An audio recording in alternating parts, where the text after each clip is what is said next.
Viralnya seorang pria yang mengaku dikriminalisasi pada tahun 2020 lalu, ternyata tersangka penggelapan uang perusahaan dan buron. Pria itu bernama Riko Pujianto warga Bekasi, mengunggah video pernyataan dirinya dikriminalisasi dan dianiaya. Dirinya juga mengklaim akan membongkar dugaan penggelapan pajak di kantor PT Pratama Prima Bajatama tempatnya bekerja. Dalam videonya, Riko mengaku disekap bosnya dan dianiaya, serta dikriminalisasi oknum polisi di Polda Metro Jaya pada tahun 2020 lalu. Riko juga menyebut salah satu oknum perwira polisi berpangkat AKP. Hingga Kamis 6 April 2023, video itu terus menyebar di grup-grup WhatsApp dengan berbagai editan dengan narasi yang sama. Riko mengaku mendapatkan perlakuan tersebut lantaran mencoba membongkar dugaan penggelapan pajak perusahaan. Riko mengaku kemudian melaporkan hal tersebut ke Polres Metro Kota Bekasi. Menyikapi hal tersebut, DS saat itu mengajak berdamai, namun ditolak orang tua Riko. Karena ditolak, DS balik melaporkan Riko ke Polsek Bantar Gebang dengan tuduhan penipuan dan penggelapan di perusahaan.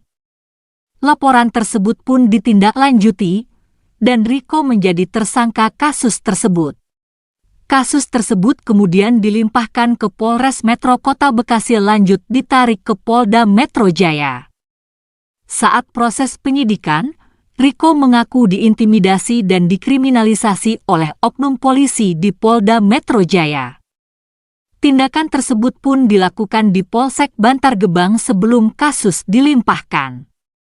Riko menduga mereka bersekongkol dengan DS sebagai pemilik perusahaan untuk meloloskan DS dari laporan penggelapan pajak. Riko juga sudah mengadukan tindakan DS ke Ditjen Pajak untuk mengusut kasus itu.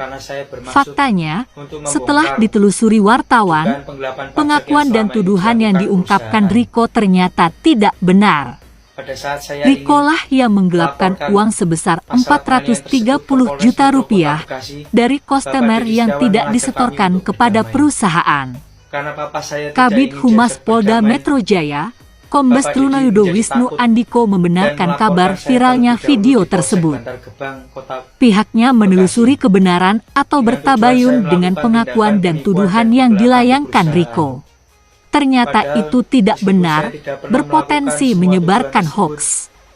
Sebagaimana data di Polda Metro Jaya menyebutkan bahwa kasus laporan tuduhan penganiayaan dan penyekapan yang dilaporkan Riko sudah dilakukan penyelidikan, namun karena tidak cukup bukti kemudian diperkara di SP3K.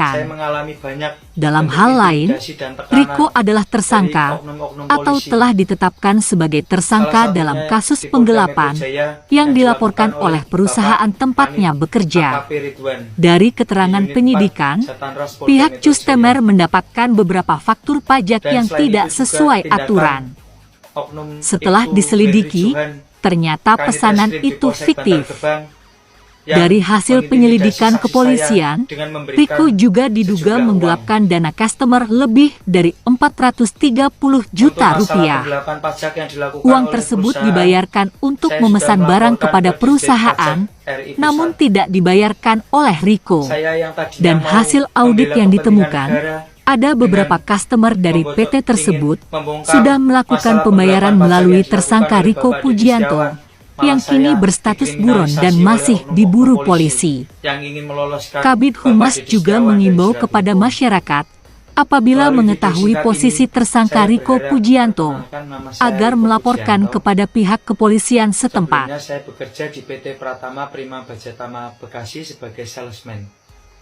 Pada tanggal 10 Oktober 2020, saya mengalami tindakan penganiayaan dan penyekapan yang dilakukan oleh Bapak Dedi Setiawan selaku pemilik perusahaan.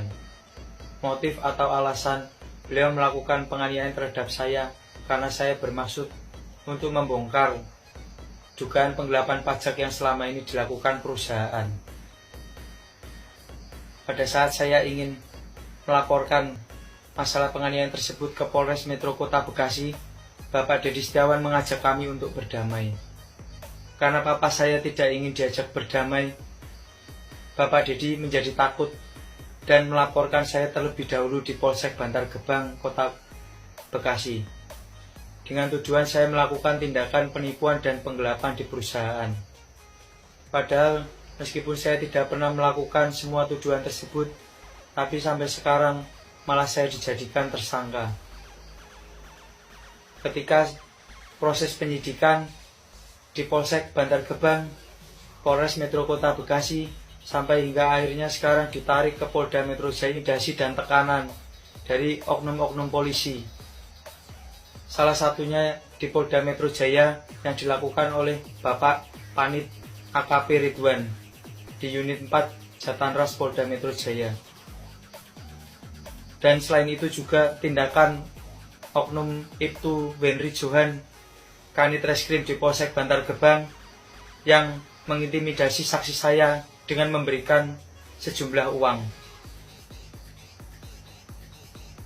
Untuk masalah penggelapan pajak yang dilakukan oleh perusahaan, saya sudah melaporkan ke Dirjen Pajak RI Pusat.